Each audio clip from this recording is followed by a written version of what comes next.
तो मूवी की शुरुआत होती है एक सुकून भरे खामोश से घर से, जिसके एटिक में हम पीटर नाम के एक आदमी को एक पुराना रेडियो ठीक करता हुआ देखते हैं। उसकी वाइफ उसे एटिक में आकर कहती है खाना तैयार है, 15 मिनट में ये काम छोड़कर नीचे आ जाइएगा। पीटर हाँ में सर हिलाते हुए दोबारा अपने काम में मसरूफ हो जाता है और जैसे ही उस रेडियो को ठीक करके प्ले करता है तो एकदम से उसके घर की घड़ी की सुइयां रुक जाती हैं। रेडियो के अंदर से उसे एक औरत की आवाज सुनाई देती है जो उसे कह रही थी चुप रहो। डरकर पीटर रेडियो को बंद कर देता है और जब दोबारा चलाता है तो उसे एक औरत का साया एटिक में खड़ा हुआ दिखाई देता है और रेडियो के दोबारा बंद करने पर वो गायब भी हो जाता है। अगली मर्तबा जैसे ही पीटर रेडियो ऑन करता है तो वो दोबारा औरत भागती हुई पीटर की तरफ आती है और जोर से चिल्लाती है कि चुप रहो। डरकर पीटर दोबारा रेडियो को बंद कर देता है। ये चेक करने के लिए कि ये सब हो क्या रहा है, पीटर एक और मर्तबा रेडियो ऑन करता है और इस मर्तबा वो औरत खुद रेडियो बंद कर देती है। डरते हुए वो पीछे की तरफ चल रहा था तो उसके पांव से एक खिलौना टकरा जाता है। यहाँ पर शोर होता है और एक आदमी की सोल आकर उसकी गर्दन पकड़ लेती है। पीटर की वाइफ भी पीटर को देखने के लिए ऊपर की तरफ आती है और बस फिर हमें उसकी चीख की आवाज ही सुनाई देती है और स्क्रीन ब्लैक हो जाती है। उसके बाद अगले सीन में हम पीटर की बेटी एमा को देखते हैं। वो एक बहुत अच्छी सिंगर थी और अपना ऑडिशन देने आई हुई थी, लेकिन अपनी घबराहट की वजह से वो ऑडिशन में कुछ भी गा नहीं पाती और यहाँ से चली जाती है। घर वापस लौटते ही एमा का फ्रेंड उसे मुबारकबाद देता है उसके ऑडिशन के लिए, पर एमा उदास होकर उसे बताती है कि इस मर्तबा फिर मैं अपनी घबराहट में ऑडिशन छोड़ आई हूँ। उसका फ्रेंड सेबा उसे हौसला देने लगा था और इतनी ही देर में एमा को उसकी मॉम की कॉल भी आ गई, जो इस टाइम बहुत ही ज्यादा घबराई हुई थी। बिना कुछ सोचे समझे एमा सेबा के साथ अपने शहर वापस आ जाती है, जहाँ पर उसकी मॉम हॉस्पिटल में एडमिट थी और उनके जिस्म पे बहुत सारे चोटों के निशान थे। इतनी ही देर में डॉक्टर यहाँ पर आते हैं और एमा को अकेले में मिलने को कहती हैं। डॉक्टर बताते हैं कि तुम्हारे डैड सीढ़ियों से गिरे थे, जिसकी वजह से उनके दिमाग में चोट आई है, दिमाग में ब्लड क्लॉट बन गया है, इसकी वजह से उनकी हालत खतरे में है। वो आईसीयू में एडमिट हैं और साथ ही उनकी कई पसलियां और हड्डियां भी टूट गई हैं। डॉक्टर ये भी बताते हैं कि एमा की मॉम के पूरे जिस्म पर भी चोटों के निशान हैं और इससे डॉक्टर्स को ये लग रहा है कि एमा के डैड ने एमा की मॉम को टॉर्चर किया है और इस सारे वाकये के दौरान एमा की मॉम ने एमा के डैड को सीढ़ियों से धक्का देकर गिरा दिया है।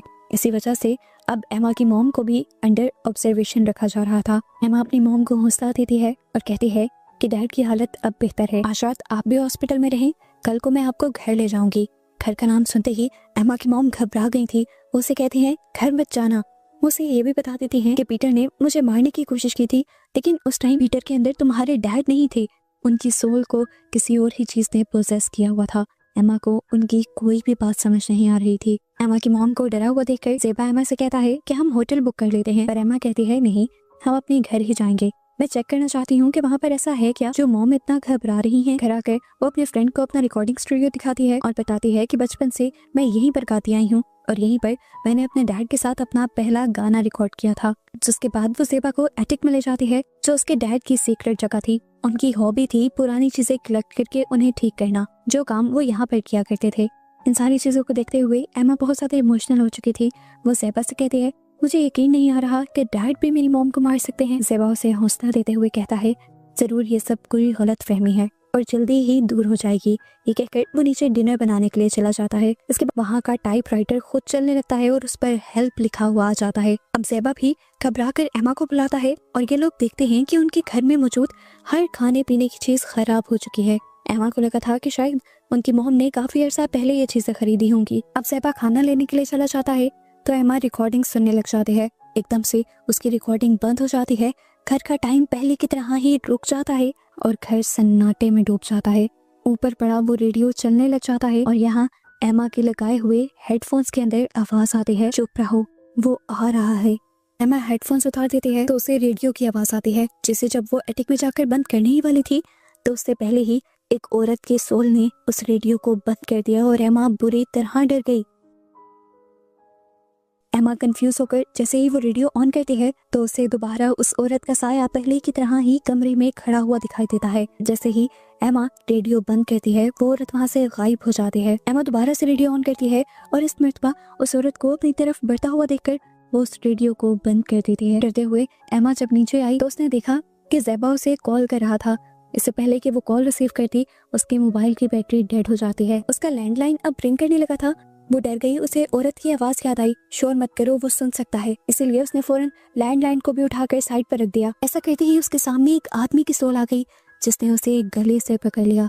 फिर अगले ही सेकंड उसे छोड़ भी दिया और घर के सभी खिड़कियां दरवाजे उस सोल ने बंद कर दिए। एमा घबराते हुए एक दरवाजे को खोलने की कोशिश करती है और तभी वो देखती है कि टाइपराइटर दोबारा चलने लगा था, जिसके ऊपर हेल्प लिखा हुआ आ रहा था। एमा समझ गई कि कोई उससे कम्युनिकेट करने की कोशिश कर रहा है, वो भी उस टाइपराइटर को दोबारा से स्टार्ट करके। इससे पहले कि टाइपराइटर पर लिखकर कोई सवाल करती, आदमी की सोल उस टाइपराइटर को ही उठाकर फेंक देती है और तभी एमा को यहाँ पर भागती हुई एक औरत और एक बच्ची की सोल दिखाई देती है। एमा घबराकर ऊपर एटिक में आ जाती है और एटिक की विंडो खोलने की कोशिश करती है।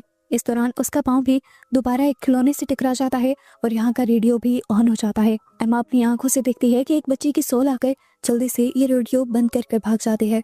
ये सब क्या चल रहा था ये जानने के लिए एमा दोबारा जब रेडियो ऑन करती है तो उसे दोबारा उस लड़की और बच्चे की सोल दिखाई देती है, जो दोनों मिलकर उसे रेडियो बंद करने को कह रहे थे। लेकिन उससे पहले ही आदमी की सोल आकर एमा के ऊपर हमला करके उसे बेहोश कर देती है। एमा के बेहोश होते ही उस औरत ने रेडियो बंद कर दिया था।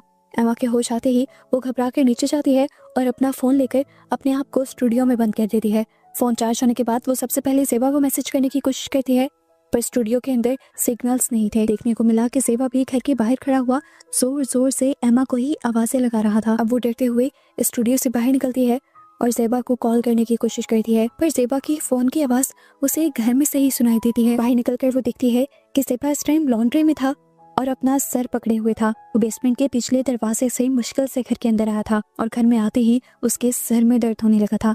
एमा इशारे से उसे खामोश रहने को कहती है और उठाकर उसे रूम में ले आती है। एक कॉपी पर लिखकर घबराई हुई एमा उसे बताती है कि हम यहाँ पर बात नहीं कर सकते, यहाँ पर कोई है। वो ज़ेबा से पूछती है, क्या तुमने कुछ देखा? ज़ेबा उसे कहता है, पता नहीं। उसका आंसर ज़ेबा को अजीब तो लग रहा था, पर उसे वो फिर भी रिकॉर्डिंग स्टूडियो के अंदर ले गई। अपनी रिकॉर्डिंग से उसने उन्हीं औरतों की आवाज़ें सुनाने की जब ज़ेबा को कोशिश की तो ज़ेबा को कुछ सुनाई नहीं दिया, पर एमा को तो वो आवाज़ें अभी भी आ रही थी। इस मर्तबा उस आवाज़ में एक दूसरी आवाज़ भी थी कि वो इधर ही है। कि सुनते ही एमा घबरा जाती है और जैसे ही पीछे देखती है तो ज़ेबा गायब हो चुका था वहाँ से। वो बाहर आई तो ज़ेबा लिविंग रूम में था और अजीब करीबी तरीके से रॉकिंग चेयर पर झूल रहा था। इसी चेयर के पीछे उसे वो औरत भी नजर आती है जो उसे खामोश रहने का इशारा करते हुए गायब हो जाते हैं। अब एमा जब ज़ेबा के पास जाती है तो ज़ेबा की एक आंख हम सफेद हुई दिखती है, जिसका मतलब था कि ज़ेबा को भी उस आदमी की सोल ने पोजेस कर लिया था।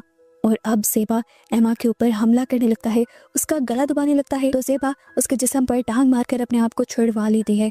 डरते हुए एमा अब एटिक में आ गई थी। उसके एटिक में आते ही दोबारा रेडियो चल जाता है और एक लड़की आकर एमा को धक्का दे देती है और उसके गिरने पर वो एक दूसरी ही दुनिया में पहुंच जाती है। दूसरी दुनिया का एक घर बिल्कुल उन्हीं के घर जैसा था।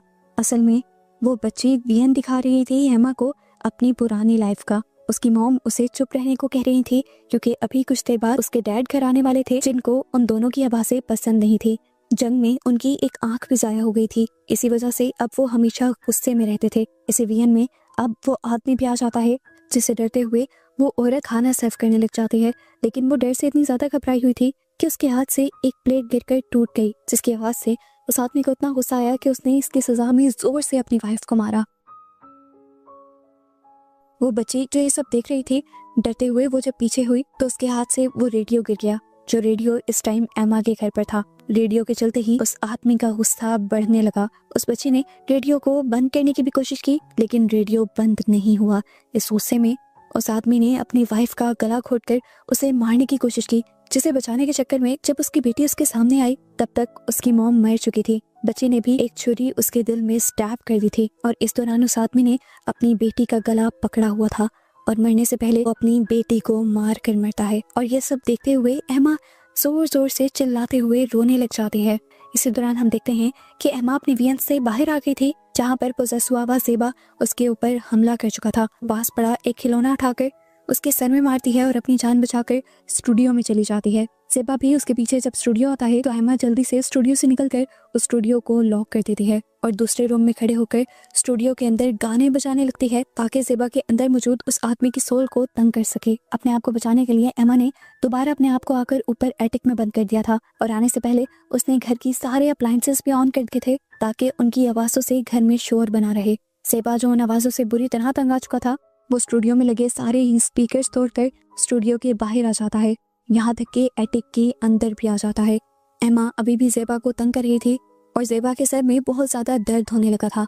इससे पहले कि वो आदमी ज़ेबा की बॉडी को छोड़ देता, घर की लाइट चली जाती है और घर में एक और मर्तबा सन्नाटा छा जाता है। वो आदमी अब दोबारा एमा के ऊपर हमला करने ही वाला होता है कि खुद ब खुद यहाँ पर रेडियो चल जाता है और रेडियो के अंदर से उस आदमी की वाइफ और बेटे की आवाज़ें आने लगती हैं और इन आवाज़ों से वो आदमी इतना ज़्यादा तड़प जाता है कि एमा के ऊपर हमला करने को भूलकर वहीं पर बैठ जाता है।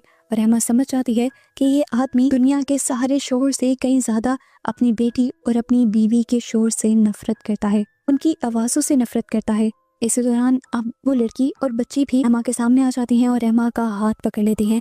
वो दोनों इतनी ज़ोर से चिल्लाती हैं कि आदमी तड़प जाता है। इनको देखते हुए एमा भी इनके साथ ज़ोर से चिल्लाने लग जाती है कि ये पूरा घर शोर से गूंज उठता है, हिलने लग जाता है। इस शोर से तंग आकर आखिर वो आदमी ज़ेबा की बॉडी को भी छोड़कर बाहर निकल आता है और इस शोर से तंग आकर यहाँ से चला जाता है। उसके यहाँ से जाते ही उसकी वाइफ और बेटे की भी सोल्स यहाँ से गायब हो चुकी थी। एमा समझ गई थी कि उनकी सोल्स भी अब अपनी असली जगह पर पहुंच गई हैं, यानी हेवन में चली गई हैं, जहां पर उन्हें होना चाहिए था। ज़ेबा भी अब वापस ठीक हो गया था और अब एमा उसे गले लगा लेती है। कुछ दिन गुजरते हैं, घर का माहौल ठीक हो जाता है। एमा के मॉम डैड भी ठीक होकर घर वापस आ जाते हैं और ये लोग कुछ दिन एंजॉय करते हैं। और इस दौरान एमा की मॉम एमा से कहती हैं, उस दिन जिसने मुझे मारा वो तुम्हारे डैड नहीं थे। एमा उन्हें तसल्ली देती है कि मैं जानती हूँ, मैंने देखा था कि वो कोई और है। ये कहकर वो अपनी मॉम को गले लगा लेती है और कुछ दिन बाद ये दोनों यहाँ से चले जाते हैं अपने घर वापस। एमा ने उस रेडियो को भी अपने घर से बाहर फेंक दिया था। इस रेडियो को कोई और लड़का उठाकर एक एंटीक शॉप में बेच देता है। इस एंटीक शॉप में इस रेडियो की तरह और भी पुरानी चीजें थी। कुछ ही देर में एक लड़की भी इस एंटीक शॉप को विजिट करने के लिए आती है। वो यहाँ पर रखे हुए एक पोर्ट्रेट की पिक्चर लेती है तो वो पोर्ट्रेट उस लड़की को ही अपने अंदर खींच लेता है। इसके साथ ये मूवी इस सस्पेंस के साथ खत्म हो जाती है कि आखिर उस लड़की के साथ क्या हुआ होगा।